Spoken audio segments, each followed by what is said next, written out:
warahmatullahi wabarakatuh. Waalaikumsalam warahmatullahi wabarakatuh. Sebelumnya saya ingin memperkenalkan terlebih dahulu ya. Saya sebagai moderator di presentasi kali ini gitu, yaitu di kelompok 1 yang membahas tentang pendahuluan SKB. Adapun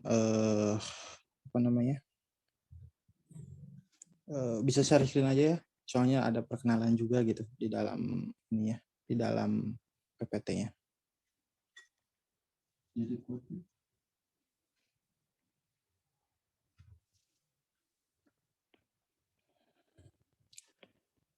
Ya baik, untuk share screen-nya sudah ada ya. Mungkin saya ingin memperkenalkan diri terlebih dahulu gitu. Ada siapa saja di kelompok 1 untuk mata kuliah studi kelayakan bisnis. Yang pertama itu ada Rika Junior Puspita dengan NPM 1950-2006. Lalu saya sendiri yaitu Muhammad Al-Mazimi NPM 1950-2009. Lalu ada Ditya Uliawati NPM 1950-226.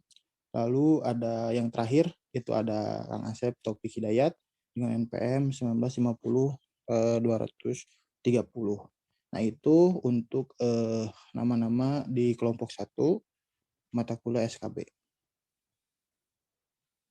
Lanjut aja.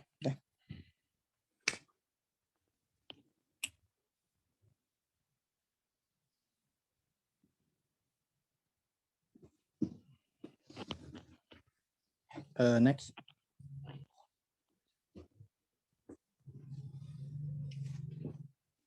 Kita edit ya.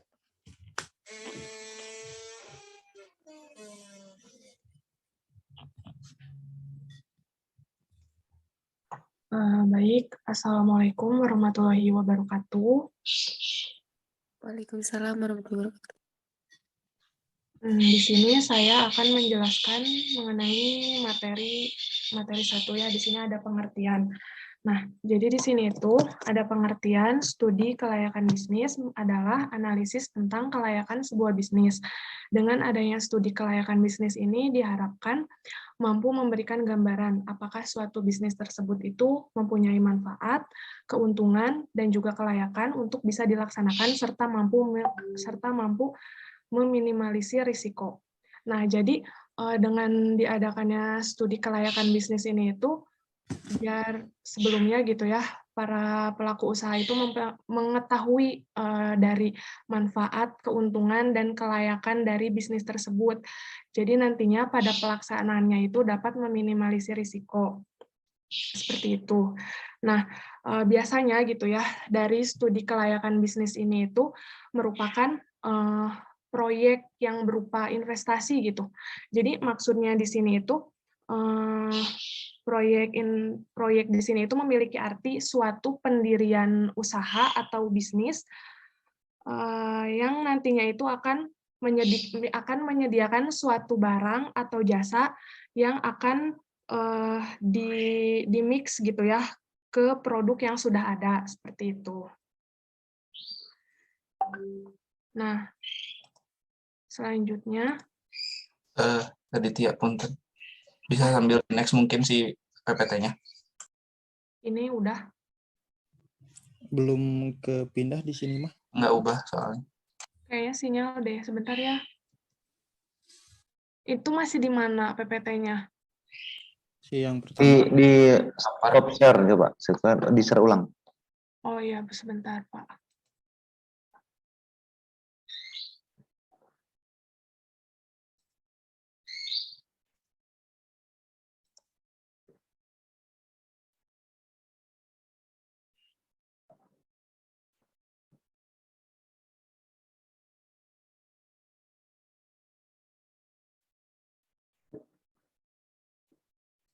Ini gimana?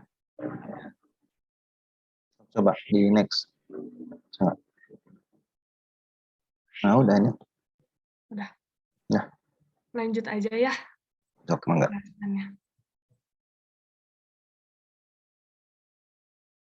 Nah, selanjutnya di sini ada tujuan dari studi kelayakan bisnis. Jadi tujuannya itu dilakukan untuk menghindari keterlanjuran penanaman modal yang terlalu besar untuk kegiatan yang ternyata tidak menguntungkan. Nah, jadi dalam pelaksanaan studi kelayakan bisnis ini tentu akan mengeluarkan biaya yang cukup mahal atau memakan biaya gitu ya. Nah, kemudian apabila dibandingkan dengan risiko kegagalan proyek suatu bisnis yang menyangkut investasi. Jadi gini maksudnya tuh, biayanya tuh bakal relatif kecil apabila dibandingkan dengan investasi yang gagal nantinya gitu dalam jumlah besar. Nah, makanya studi kelayakan bisnis ini itu harus dirancang sebaik mungkin gitu supaya nantinya pada pelaksanaannya itu akan menguntungkan bagi pendiri usaha tersebut seperti itu. Nah, selanjutnya di sini ada lembaga-lembaga yang memerlukan studi kelayakan bisnis. Di sini itu yang pertama ada investor. Investor ini merupakan pihak yang menanamkan dana dalam suatu proyek bisnis, atau juga bisa disebut sebagai pemegang saham di bisnis tersebut gitu ya. Nah, jadi investor ini itu dalam bisnisnya nanti akan memperhatikan prospek tingkat keuntungan gitu. Jadi kalau misalnya nanti pas pelaksanaannya itu bisnis tersebut itu mengalami kerugian, nah maka pemegang saham tersebut itu akan meminta keuntungan yang lebih besar. Makanya di sini pelaku usaha itu harus bisa selalu untung gitu. Karena kalau misalnya tidak mengalami untung, nantinya bakal jadi rugi gitu, dan malah nanti di sininya investor yang akan mendapatkan keuntungan lebih besar seperti itu. Nah, selanjutnya di sini ada kreditur bank. Nah, para kreditur bank akan lebih memperhatikan segi keamanan dana yang dipinjamkan mereka. Jadi, mereka itu tentunya mengharapkan pengembalian bunga dan angsuran pokok pinjamannya itu tepat waktu. Jadi, perhatian mereka itu lebih ke periode pengembalian pinjaman di periode pertama gitu. Jadi, selama periode itu kreditur bank itu pasti selalu memperhatikan siklus pengembalian dana dari pelaku usaha itu. Nah, tetapi kalau misalnya pada periode yang pertama itu pelaku usahanya sudah tepat waktu melaksanakan pengembalian dana, maka untuk periode selanjutnya kreditur bank tidak terlalu memperhatikan seperti itu. Nah, di sini yang selanjutnya ada pemerintah. Pemerintah di sini itu berkepentingan pada manfaat proyek bisnis tersebut yang ditujukan untuk perekonomian nasional. Jadi, pemerintah ini akan memperhatikan apakah usaha tersebut itu dapat menghemat devisa atau memperluas kesempatan kerja atau tidak gitu ya. Nah, jadi ini juga memiliki manfaat atau dikaitkan dengan penanggulangan masalah-masalah yang lagi dihadapi oleh negara tersebut. Kayak misalnya gitu ya, pemerintah itu sedang menggalakkan ekspor non-migas. Nah, maka proyek bisnis yang akan mengekspor hasil produksinya nanti itu tidak banyak memakai komponen impor, itu akan lebih disukai oleh pemerintah. Jadi kalau misalnya mendirikan suatu bisnis yang emang disupport gitu ya sama pemerintah, nanti itu akan ada manfaatnya tersendiri bagi perusahaan tersebut. Kayak misalnya perusahaan tersebut itu akan lebih difasilitasi gitu oleh pemerintah jika sektor yang didirikannya itu emang sedang diprioritaskan oleh pemerintah. Nah, seperti itu. Penyampaian materi dari saya cukup sekian. Terima kasih. Mangga dikembalikan kepada Kang Alman. Ya, terima kasih Teh Ditya atas pemaparannya gitu mengenai tadi ada beberapa 3 slide ya dari sebentar. Dari yang disampaikan. Mungkin selanjutnya itu akan disampaikan oleh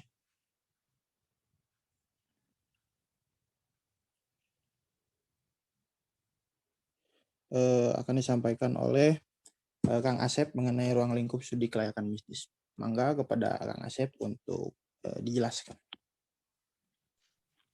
Iya, terima kasih kepada Kang Alman selaku moderator yang telah mempersilahkan saya untuk menjelaskan terkait dengan subbab poin keempat, yaitu ada ruang lingkup studi kelayakan bisnis. Nah, studi kelayakan bisnis di sini itu memiliki ruang lingkup atau aspek-aspek yang harus diteliti. Sebelumnya, di sini saya akan menjelaskan sedikit terkait dengan ruang lingkup, yaitu suatu batasan atau batasan yang memudahkan untuk pelaksanaan suatu penelitian dengan bertujuan lebih efektif dan efisien untuk memisahkan aspek tertentu dari suatu objek. Jadi sebelum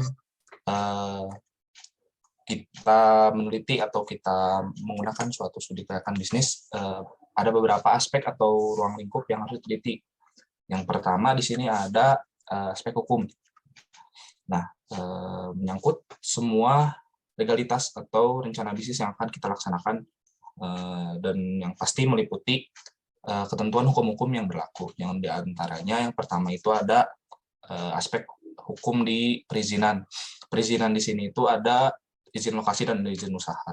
Untuk izin lokasi, untuk berkas ataupun aspek yang harus diperhatikan itu ada sertifikat akte tanah, kemudian bukti pembayaran PBB, rekomendasi dari RT RW, pejabat setempat, kemudian kelurahan kecamatan. Kemudian yang kedua ada izin usaha. Izin usaha itu berupa NPWP dan surat tanda terdaftarnya bukti perusahaan, kemudian surat izin usaha dari tempat setempat atau Pemda setempat, kemudian ada surat tanda rekanan dari Pemda setempat dan SIUP dari setempat. Kemudian yang kedua ada aspek sosbud atau sosial ekonomi dan budaya. Nah, untuk aspek sosial ekonomi dan budaya di sini dipandang dari beberapa sudut. Yang pertama dari sudut ekonomi, kemudian dari sudut sosial, yang ketiga dari sudut budaya. Nah, dari sudut ekonomi yang kita harus perhatikan terkait apakah bisnis tersebut dapat mengubah atau justru mengurangi pendapatan per kapita penduduk setempat atau SDM yang memang berkontribusi dalam bisnis tersebut. Seberapa besar tingkat pendapatan per kapitanya, kemudian pendapatan nasional dan upah rata-rata tenaga setempat atau yang harus dipertimbangkan itu UMR.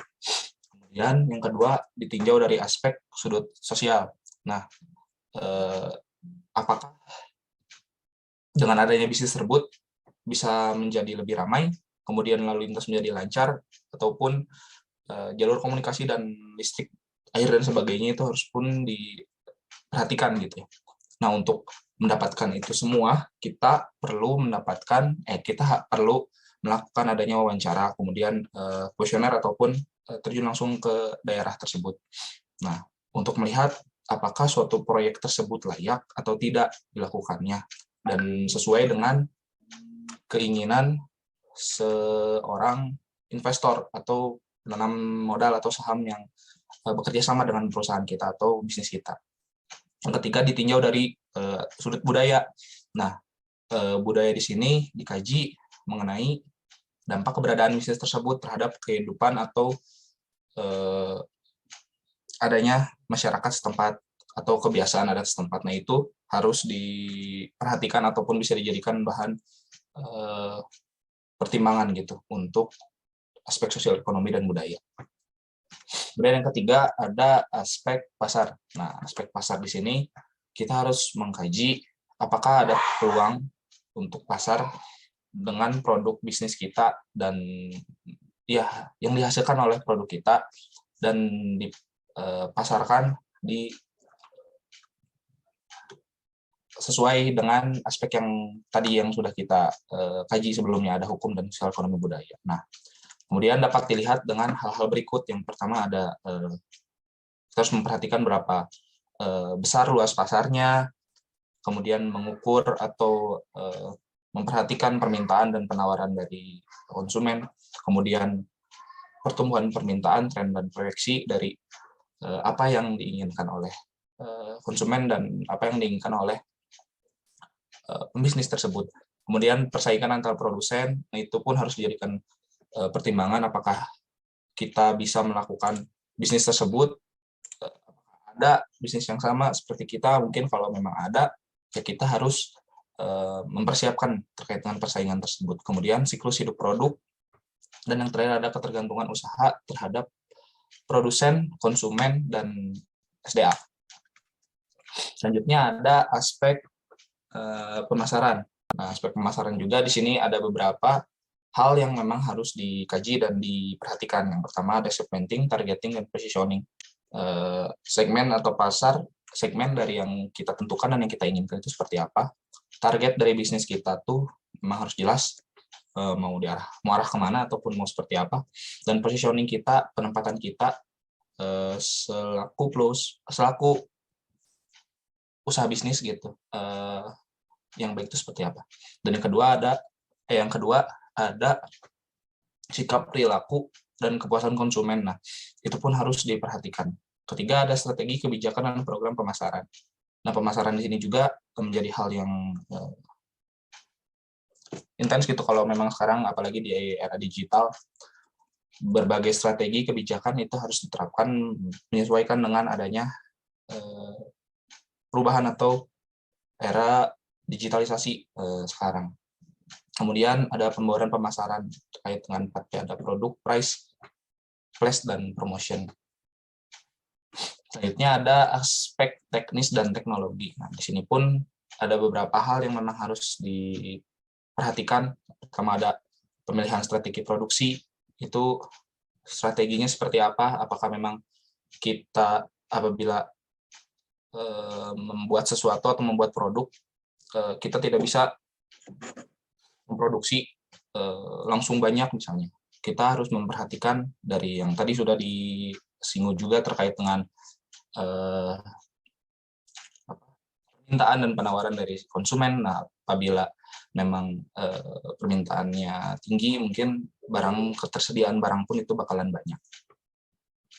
Kemudian ada pemilihan dan perencanaan produk yang akan diproduksi. Itu pun harus dipilih dan direncanakan produk apa saja yang akan diproduksi.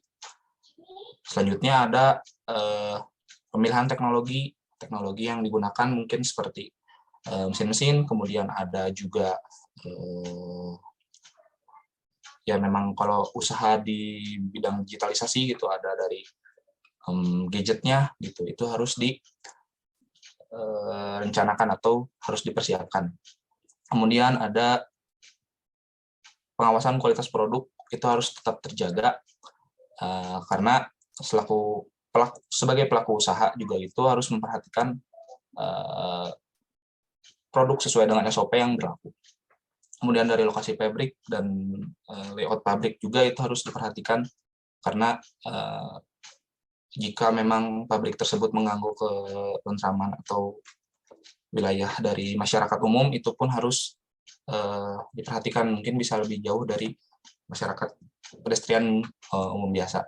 Kemudian perkembangan teknologi pun harus diperhatikan dan harus direncanakan bagaimana ke depannya apabila memang adanya perubahan. Kemudian ada aspek SDM. Nah, ada beberapa yang harus diperhatikan. Yang pertama dari perencanaan SDM dan analisis pekerjaannya. Itu harus sesuai dan perencanaan tersebut tidak jauh dari yang kita rencanakan. Kemudian ada rekrutmen, seleksi, dan orientasi. Dari tahap rekrutmen, kemudian kita seleksi gitu. Jadi kita mengetahui apa yang kita butuhkan dan apa kelebihan dan kekurangan dari setiap SDM yang ada. Kemudian masa orientasi juga itu bisa lebih menguatkan apakah dia layak gitu untuk mengisi posisi tersebut. Kemudian ada pelatihan dan pengembangan, itu seberjalannya SDM yang memang bekerja dalam bisnis kita, itu adanya tambahan atau dilaksanakannya pelatihan dan pengembangan. Kemudian ada pola gaji dan kompensasi, itu pun harus ditetapkan dan juga dipertanyakan kepada SDM yang bekerja bersama kita. Kemudian ada perencanaan karir, keselamatan, dan kesehatan kerja. Itu jenjang karir pun mungkin ya harus jelas juga gitu ya. memang apabila SDM tersebut berkualitas dan SDM tersebut dapat diandalkan untuk di bisnis kita, mungkin itu jenjang karirnya bisa tinggi gitu ya. Kemudian selanjutnya ada aspek manajemen yang harus diperhatikan atau yang harus dikaji dan diteliti. Itu ada bentuk badan usahanya seperti apa, kejelasan dari bentuk badan usaha bisnis yang dijalankan itu seperti apa. Kemudian perencanaan kerja itu harus jelas dari sebelum terbentuknya sampai nanti di akhir pergantian ataupun sampai berlangsungnya suatu bisnis tersebut. Kemudian struktur organisasi itu dikembalikan lagi kepada perusahaan tersebut ingin menggunakan struktur organisasi yang seperti apa.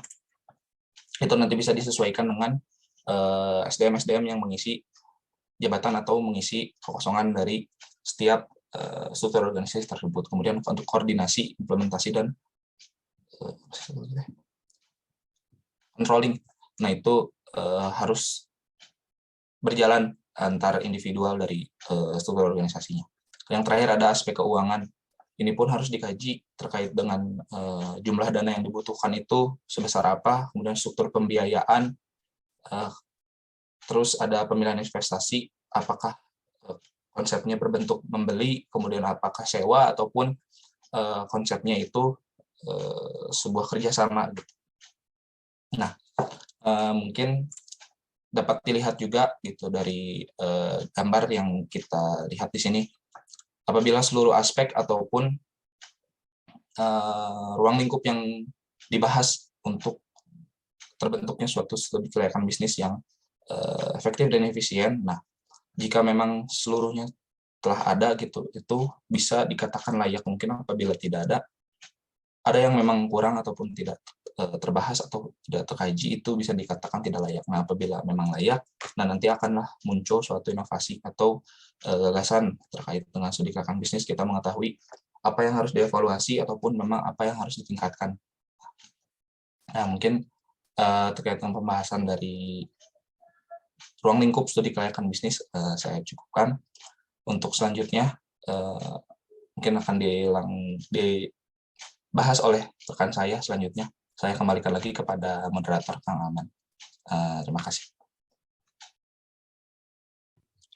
Ya baik Kang Asep, terima kasih atas penjelasannya gitu mengenai submateri atau subbab ruang lingkup studi kelayakan bisnis ini. Mungkin selanjutnya, ya di sini mungkin akan dijelaskan. Selanjutnya akan dijelaskan oleh rekan saya juga gitu di kelompok 1, yaitu Teh Rika Junior. Mangga kepada Teh Rika untuk menjelaskan. Selanjutnya ada kaitan studi kelayakan dengan investasi. Sebelumnya, saya akan menjelaskan terlebih dahulu mengenai investasi itu sendiri, yaitu suatu kegiatan penanaman modal, baik secara langsung maupun tidak, dengan harapan pada pemilik modal yang menanamkan modalnya mendapatkan manfaat ataupun keuntungan di masa yang akan datang. Kegiatan investasi ini bisa dilakukan secara pribadi maupun secara negara. Nah, manfaat dari investasi ini sendiri yaitu apabila investasi dilakukan dengan sehat, maka akan meningkatkan suatu kegiatan ekonomi. Namun bila sebaliknya, bila investasi dilakukan dengan tidak sehat atau memakan berbagai fasilitas, maka memungkinkan akan terjadinya kerugian. Dalam kaitannya dengan studi kelayakan bisnis dengan investasi, dalam menjalankan studi kelayakan bisnis ini, pelaku usaha dapat melakukan suatu rencana untuk menginvestasikan sumber daya yang bisa dinilai secara cukup independen. Independen di sini yaitu pemikiran yang tidak akan dapat diubah untuk mengganggu keputusan profesional, sehingga bertujuan untuk memperoleh manfaat di masa yang akan datang. Manfaat ini dalam investasi bisa berbentuk uang ataupun berupa investasi yang lain, seperti tanah, mesin, bangunan, emas, penelitian, dan pengembangan serta program latihan lainnya. Serta dalam sudut pandang perusahaan, maka proyek bisnis ini Sebelumnya mohon maaf apabila ada suara lain masuk. Dari sudut pandang perusahaan, maka proyek bisnis ini dalam menyangkut investasi memiliki arti atau kaitan yang sangat penting karena satu, dalam pengelolaan modal mempunyai konsekuensi yang jangka panjang. Pengelolaan modal akan membentuk kegiatan perusahaan di masa yang akan datang dan sifat-sifat perusahaan dalam jangka panjang. Maksudnya di sini sehingga meminimalisir kerugian-kerugian di masa yang akan datang, sehingga dengan adanya studi kelayakan bisnis ini bisa dijalankan sesuai dengan alur-alur yang telah disiapkan sehingga memungkinkan untuk mendapatkan keuntungan. Selanjutnya, kaitan pentingnya yaitu dalam pengeluaran modal umumnya menyangkut jumlah yang sangat besar sehingga dalam melakukan investasi ini harus benar-benar dipikirkan dan dikelola dengan matang. Sehingga tadi kelayakan bisnis ini sangat cocok dalam membantu dalam melakukan investasi.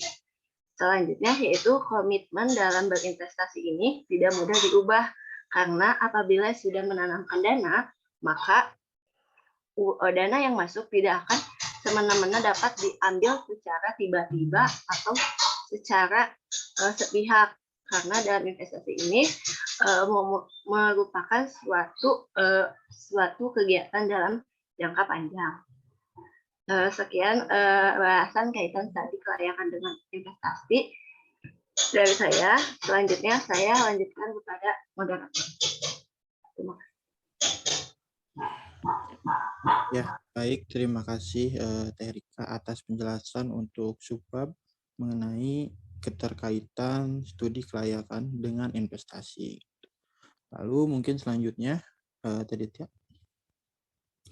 Nah, ini subbab yang terakhir mungkinnya di materi pendahuluan kelompok 1, yaitu mengenai faktor-faktor apa saja yang mempengaruhi intensitas SKB. Nah, ini akan dijelaskan oleh saya sendiri mengenai subbab terakhir ini. Sebelumnya mungkin kita harus tahu dulu gitu mengenai mempengaruhi intensitas SKB. Maksudnya intensitas di sini tuh intensitas seperti apa gitu untuk studi kelayakan bisnis. Yaitu maksud dari intensitas di sini cakupannya atau luas sempitnya aspek-aspek yang diteliti atau dianalisis gitu. Semisal ada juga proyek bisnis yang dianalisis atau diteliti intensitasnya itu sangat luas gitu. Semua aspek yang ada ataupun yang tadi dijelaskan mungkin dari Kang Asep mengenai ruang lingkup itu dipakai semua gitu. Nah, lalu ada juga intensitas yang memang tidak terlalu luas gitu, atau bisa dibilang hanya beberapa aspek saja gitu yang dianalisis. Lalu ada juga mungkin proyek bisnis yang dilakukan mengenai analisis atau penelitian ini dilaksanakan secara informal ataupun ya udahlah gitu, ini untuk aspeknya gitu. Nah, itu mungkin pengertian mengenai intensitas di sini gitu dari studi kelayakan bisnis. Lalu ini ada 3 poin mengenai faktor-faktor yang mempengaruhi intensitas SKB itu sendiri gitu. Ini adalah faktor-faktor utamanya.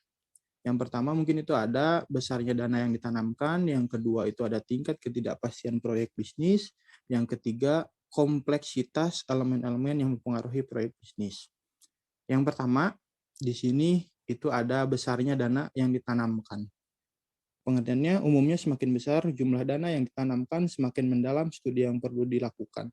Nah, di sini sudah terlihat ya, atau pengertian di sini sudah terlihat bahwasannya semakin besar dana yang akan diinvestasikan ataupun ditanamkan atau membuat sebuah proyek lah, kalau bisa bilang proyek bisnis akan semakin dalam juga gitu aspek ataupun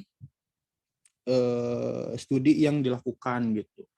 Nah, sebaliknya kalau misalnya memang tidak terlalu besar dalam kaitan dana ya di sini, maka untuk pendalaman dari studinya pun gitu itu tidak terlalu mendalam gitu.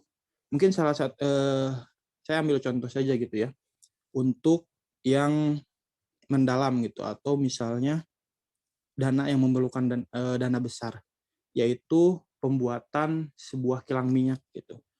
Nah, di sini pembuatan kilang minyak di sini membutuhkan dana yang sangat besar gitu, tidak sedikit bisa dibilang. Maka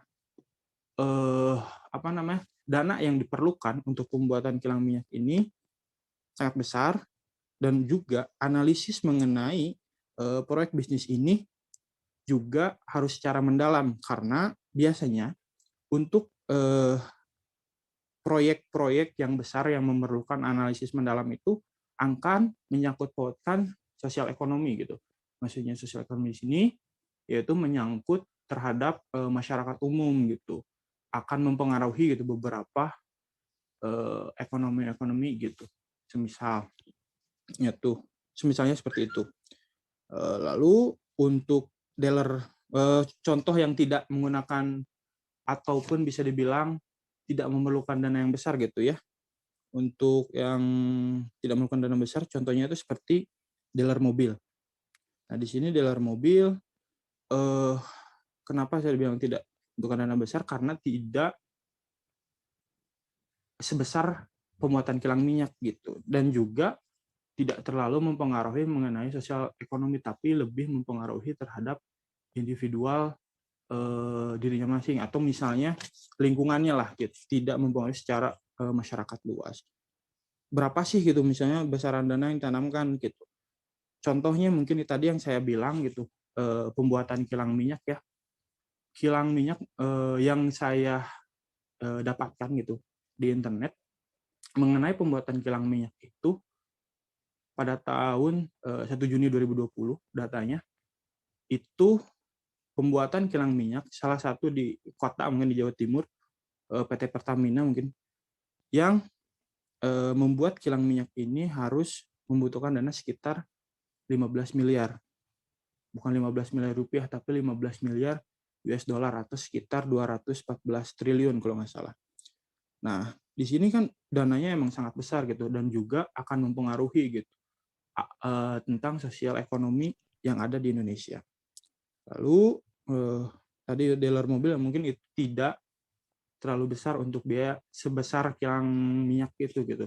Hanya sekitar mungkin MM-an miliaran, mungkin kurang dari 10 M juga bisa gitu. Jadi bisa ya gitu misalnya membedakan mengenai mana yang besar dan mana yang kecil gitu, menurut dana yang ditanamkan atau investasi yang ditanamkan.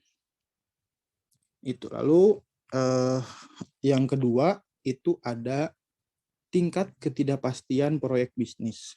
Di sini mengenainya semakin sulit kita memperkirakan penghasilan penjualan, biaya, aliran kas, dan lain-lain, semakin kita berhati-hati dalam melakukan studi kelayakan. Nah, di sini kalau misalnya tidak ada perkiraan ataupun sulitnya perkiraan penghasilan penjualan, biaya, aliran kas, dan lain-lain, semakin kita berhati-hati dalam melakukan studi kelayakan. Karena contoh kalau misalnya pembuatan atau proyek yang dibilang baru ya, untuk penghasilan penjualannya tuh belum ada gitu, misalnya belum ada contoh misalnya ini berapa, lalu untuk biayanya pun kan suatu proyek yang baru gitu, jadi belum bisa dipastikan. Lalu ada aliran kasnya juga belum dipastikan dan juga sebagainya gitu. Jadi kalau ibaratnya membuat sebuah proyek baru atau yang misalnya belum ada gitu, itu biasanya kita harus berhati-hati gitu dalam menganalisis mengenai studi kelayakannya. Nah, biasanya untuk melakukan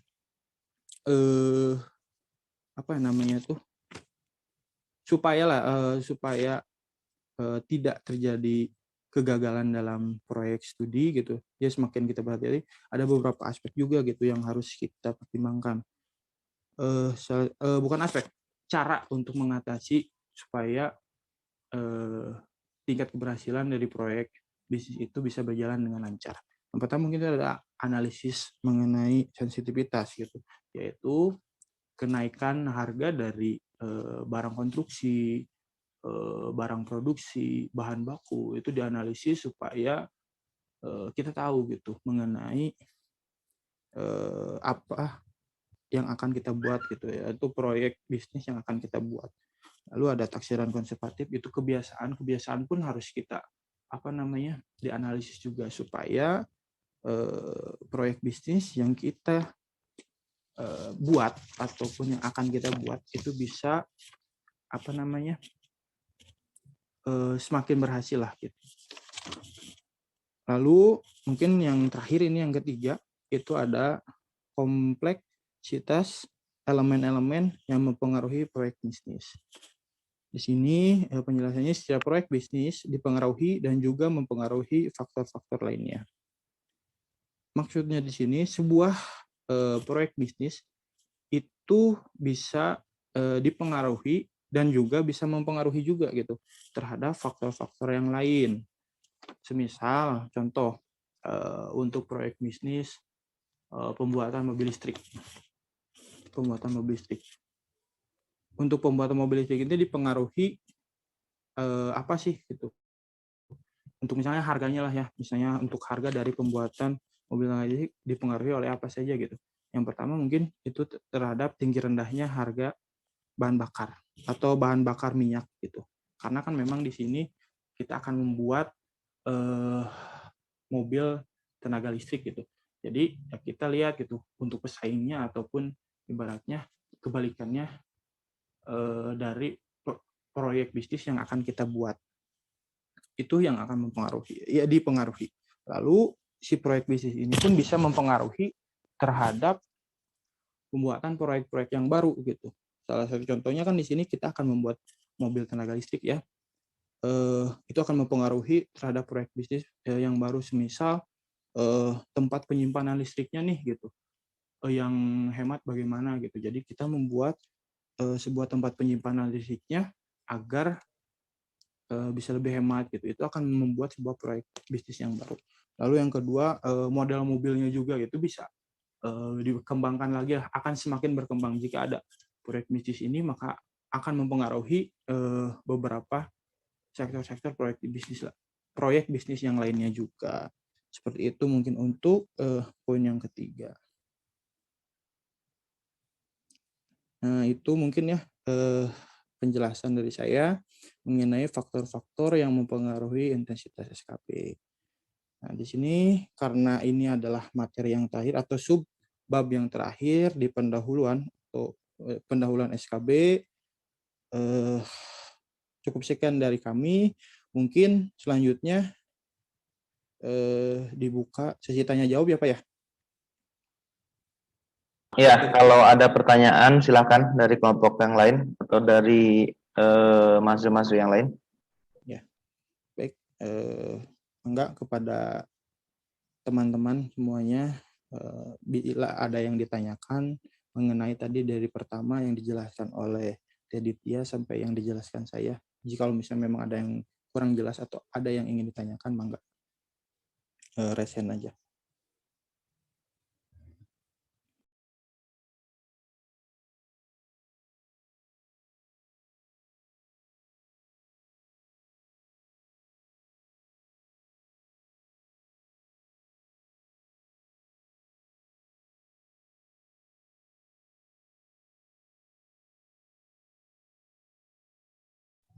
Sekali lagi, mangga.